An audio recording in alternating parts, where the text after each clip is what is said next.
Olá, muito boa tarde. Está consigo o programa Eclésia, que hoje lhe dá a conhecer uma rede sinodal em Portugal que nasceu a partir do livro Não Tenham Medo. Um livro coordenado pelo jornalista Rui Saraiva, que está connosco e com quem vamos conversar logo após os temas da informação, da atualidade religiosa, hoje com destaque para a Semana do Papa. Cari fratelli e sorelle, buongiorno.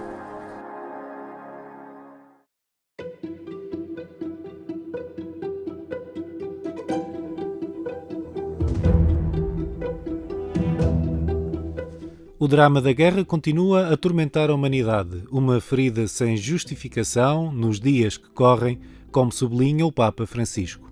E non dimentichiamo quanti soffrono la crudeltà della guerra in tante parti del mondo, specialmente in Ucraina, in Palestina e in Israele.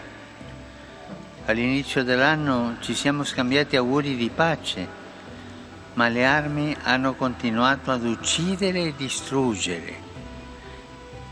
Preghiamo affinché quanti hanno potere su questi conflitti riflettano sul fatto che la guerra non è la via per risolverli, perché semina morte tra i civili e distrugge città e infrastrutture. In altre parole, oggi la guerra è in se stessa un crimine contro l'umanità. Non dimentichiamo questo. La guerra in se stessa è un crimine contro l'umanità.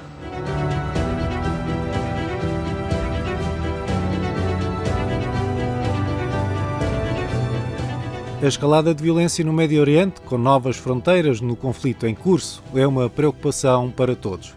Francisco pede que a guerra não seja vista como solução para qualquer problema.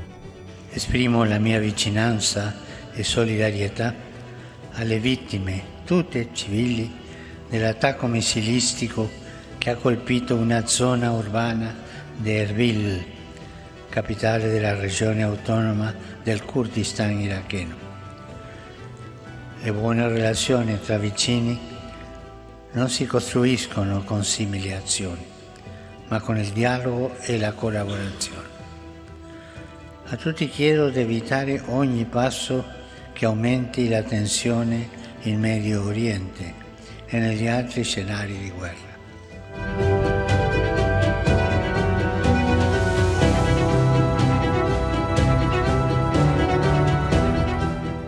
A Igreja Católica celebra 21 de janeiro o quinto domingo da Palavra de Deus, uma celebração instituída pelo Papa, este ano com o lema Permanecei na minha palavra. No final da missa que preside na Basílica de São Pedro, Francisco vai oferecer aos presentes uma cópia do Evangelho de São Marcos. A Arca da Aliança é a Sagrada Escritura. E é muito bonito o Papa fazer constantemente este apelo a abrirmos esta arca, para descobrirmos dentro dela a riqueza e a vida que a Palavra de Deus contém. Já não andamos com a arca às costas, mas podemos andar com a arca no bolso e, abrindo-a, perceber como a vida de Deus ali salta e acaba por iluminar e por reenquadrar e recentrar a vida. E daqui a insistência do Santo Padre, não é? De que possamos permanentemente fazer recurso da Bíblia para que cada vez mais possamos descobrir nela Deus que nos fala, Deus que nos guia e Deus que nos orienta, ou como diz o salmista, que nos dá a sua palavra como luz para os nossos passos. E non dimenticatevi di pregare per me. Arrivederci.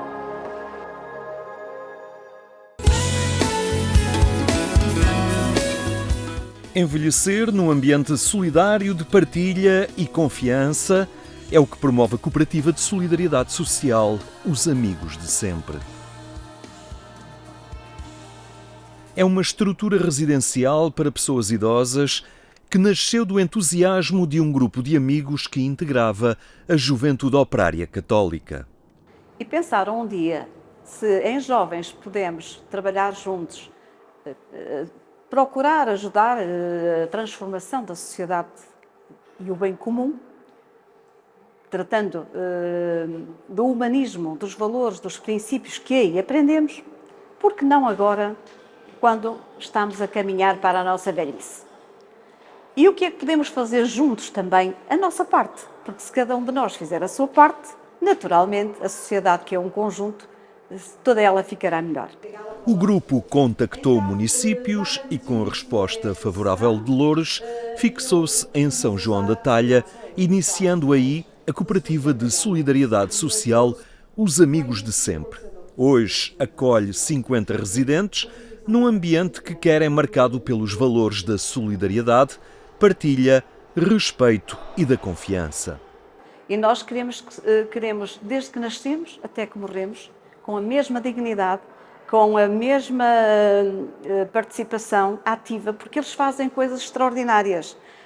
Temos também as crianças, uma outra articulação com a escola local, o agrupamento de escolas de São João da Talha, que têm feito partilhas extraordinárias com os nossos idosos e os nossos idosos para eles. Uma estrutura social marcada pelo cuidado humanizador e pelo contacto de proximidade levado a cabo por alguns agentes, como é o caso de José Pires, que promove os encontros audiovisuais de vida e cultura. São encontros entre a minha vida e a vida deles, entre a minha cultura e a cultura deles. E isso é, de facto, muito importante, porque discutimos aqui as nossas diferentes culturas e vemos como todas são ricas.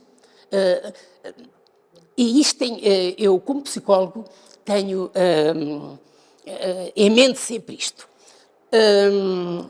Chamar a atenção da memória de tudo o que é antigo em mim e neles, para que mantenhamos a nossa memória viva. Portanto, os cânticos antigos, as canções, uma certa religiosidade, sem qualquer tipo de imposição. Desta vez o encontro promovia o debate em torno do tema Como queremos envelhecer? Um período da vida onde a entrada num lar representa sempre uma alteração significativa.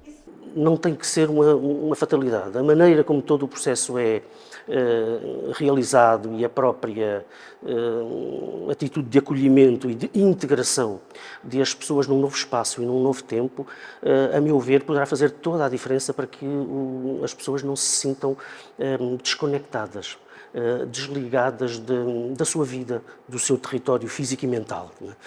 Mas isso depende muito da atitude que as pessoas tiverem. E eu penso que aí vem-me aqui agora a ideia, a importância de profissionais qualificados nas várias áreas para acompanhar as pessoas, os seres humanos, neste processo de envelhecimento e numa altura em que precisam de um apoio externo para poderem satisfazer as suas necessidades.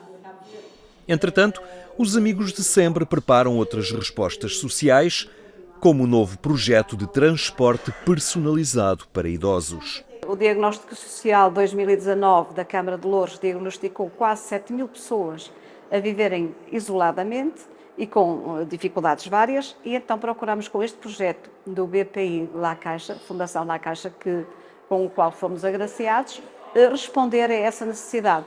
Para além da estrutura residencial para pessoas idosas, esta cooperativa presta ainda apoio domiciliário a 40 utentes e valência de centro de dia para mais 25. Padres da Sociedade de São Paulo assumiram a paróquia situada no Cais do Sodré, em Lisboa, uma zona habitada por uma multidão de culturas. Chegaram à paróquia de São Paulo, em Lisboa, para concretizar uma missão com mais de 80 anos em Portugal: comunicar o Evangelho. O padre Tiago Melo e o padre José André são os novos responsáveis pela comunidade, que fica situada no Cais de Sodré. Esta paróquia está localizada em uma zona muito próxima, onde há uma multidão de culturas, como eu dizia no discurso, de vozes, de corações, e queremos ser essa presença de Paulo com os jovens, à luz das Sagradas Escrituras, na cultura da comunicação. Penso que neste contexto onde a Igreja de São Paulo se situa, no Cais de Sodré, uma zona transformada da cidade, é esse o grande desafio. Também isto é comunicação, saber comunicar com outra cultura, com outra realidade. Sabemos que em nível de paroquianos não há um grande número, mas existe uma outra realidade à qual nós somos chamados para efetivamente ir anunciar o Evangelho. Falar de tudo cristamente, não apenas de Cristo, como nos dizia o nosso fundador. É uma bênção para a Igreja de Lisboa que, num dos principais polos de passagem, de chegada de tantas pessoas e de vida de tantas pessoas, de permanência de tantas pessoas, possamos ter homens que verdadeiramente se orientam por esta sede de transmitir o Evangelho, de fazer chegar o Evangelho do amor a todas e a todos com os meios da atualidade.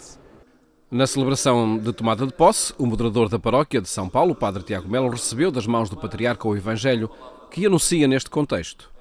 Com o padre José André afirmaram o seu compromisso no trabalho pastoral nesta zona, onde querem agir em 3 frentes. A Bíblia, a Sagrada Escritura, a meditação e reflexão. Depois, comunicação e cultura.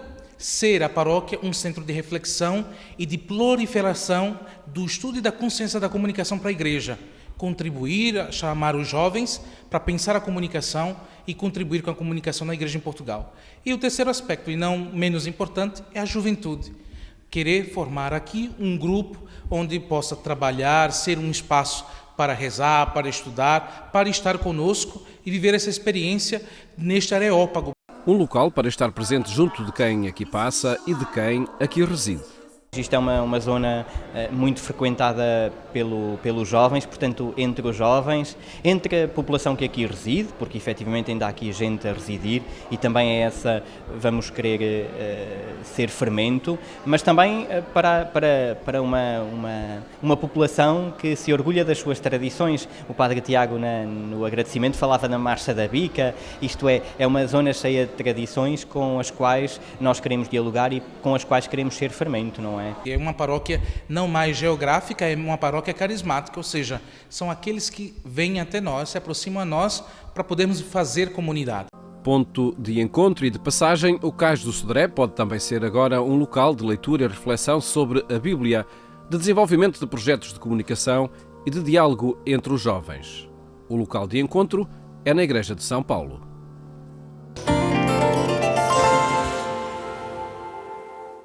Já sabe que basta aceder a agência.eclesia.pt para acompanhar a atualidade religiosa na Igreja Católica.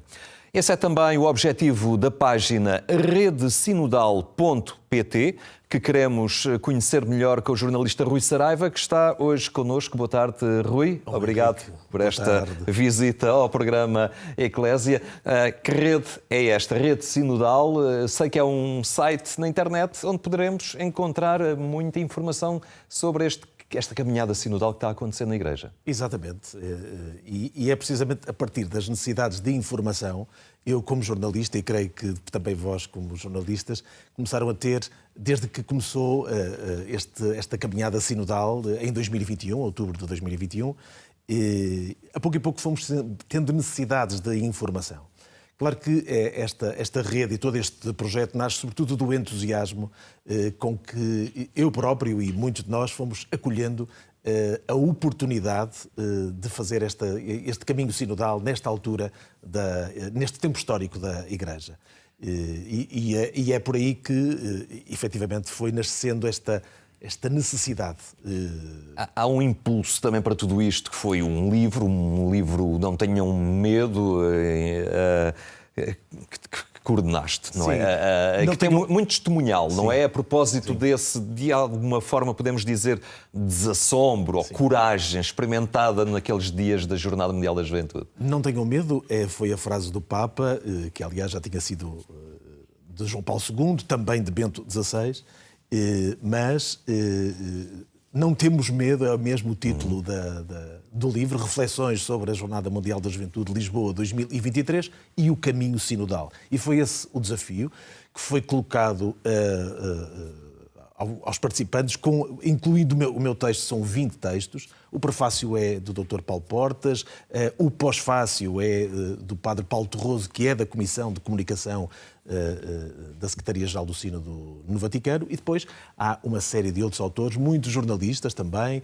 vários sacerdotes, religiosas, políticos, quer de um lado, quer do outro. Já agora cito o Filipe Anacoreta Correia, vice-presidente da Câmara Municipal de Lisboa, mas também o José Manuel Pureza. Todos eles católicos e todos eles entusiasmados. E todos eles a afirmarem esse não temos medo, porque ao fim e ao cabo foi um pouco o que se sentia naqueles dias em Lisboa, não é? De repente perdeu-se a vergonha, perdeu-se o medo de afirmar em público uma fé que tantas vezes parece remetida para o reduto da consciência de cada um, apenas. A palavra que o Dr. Paulo Portas coloca no seu prefácio é um tsunami. Um tsunami que passou por Lisboa, um tsunami de paz e de fraternidade. E, efetivamente, foi esse testemunho de como é que 1,5 milhão de jovens passam por uma cidade e, que eu saiba, não houve problemas com segurança, não houve, enfim, qualquer tipo de situação anómala. Isso foi possível. Ora, essa imagem de sínodo, que eu acho que é uma imagem de sínodo que me levou não só a pedir que refletissem sobre a Jornada Mundial da Juventude, mas também sobre o caminho sinodal. E surge agora esta rede sinodal que pretende e que tem objetivos muito concretos. Ser um local de acolher, é o verbo acolher, ou seja, sermos uma plataforma que acolhe todos os contributos, que os procura integrar neste caminho sinodal, acompanhar tudo o que vai acontecendo nas várias dioceses. Existe um apontador para cada uma das dioceses e, portanto, quem entra no site pode encontrar informações sobre as dioceses portuguesas, também sobre o Vaticano, e depois um outro apontador muito importante, que é o Em Movimento, que é para percebermos tudo aquilo que está a acontecer hoje e agora, neste mês, nesta semana, e os contributos sobre os temas. E os temas são importantes, os temas da síntese sinodal que vem agora da primeira sessão. Até porque, até ao fim de março, as comunidades, ou alguns setores das comunidades, voltam a ser chamados à reflexão nesta dinâmica sinodal, portanto, mais fluxo informativo para este site. Sim. E sobretudo agora, ou seja, geral@redesinodal.pt, aguardamos os contributos de todos aqueles que estão interessados e que estão já a desenvolver atividades, cursos, encontros. Tudo isso é importante e todos aqueles que queiram acompanhar o sínodo como ele está a acontecer em Portugal é procurar redesinodal.pt. Esta, digamos, colagem, direi mais, esta consequência de relacionar a Jornada Mundial da Juventude com a caminhada sinodal, porque ao fim e ao cabo a Jornada Mundial da Juventude traduziu no concreto aquilo que é o caminho sinodal, não é? Essa alegria, essa espontaneidade, esse caminhar em conjunto, esse caminhar com... é um sentido da Igreja que desperta grande entusiasmo nas comunidades. Sim, a Jornada Mundial da Juventude Lisboa 2023 foi uma evidente imagem de sinodalidade, de jovens que caminhavam em conjunto, de várias idades, de diferentes idades, com um velhinho que os estava a motivar e a inquietar, a dizer para não terem medo, de testemunhar Jesus Cristo na vida e em dialogar essa mesma fé com o mundo.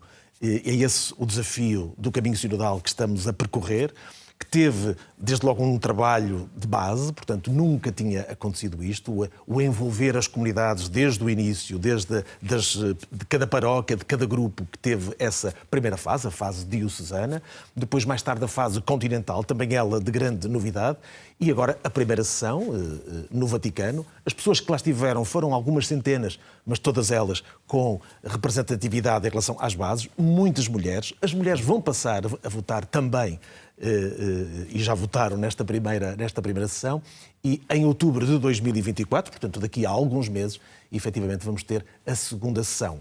Temos este prazo agora, até março, mas eu creio que mesmo depois de março há muito caminho a fazer. Fala-se no novo estilo de ser igreja. Este é o novo estilo de ser igreja e, desde logo, é difícil, é exigente,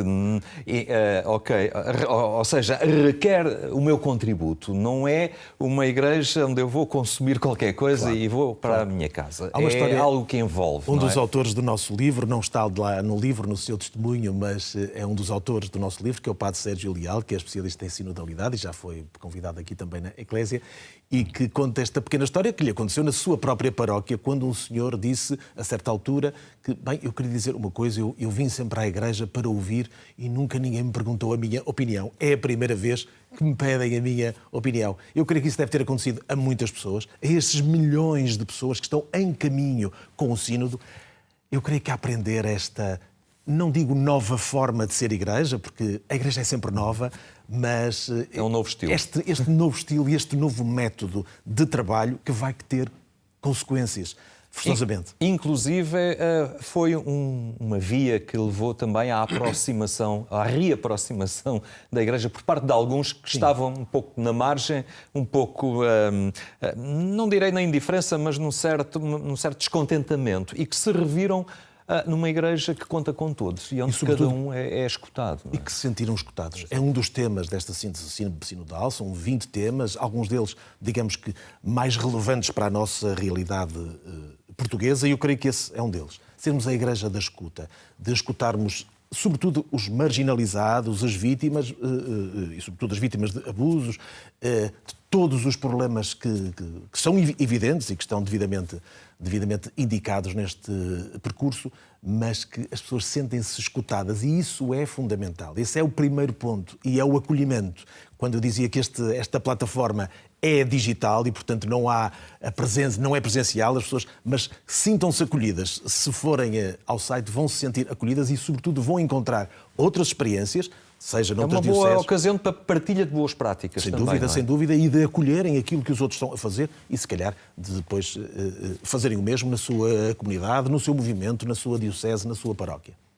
Muito bem, Rui Saraiva, muito obrigado por esta partilha. Vamos continuar atentos a esta rede sinodal.pt, até porque há muito a acontecer novamente e espero que continue assim no futuro. Obrigado por esta participação aqui no nosso programa. Obrigado. Resta agradecer então a sua presença e deixar desde já o convite para que amanhã nos acompanhe em mais uma emissão. Tenha então uma muito boa tarde. Até amanhã, se Deus quiser.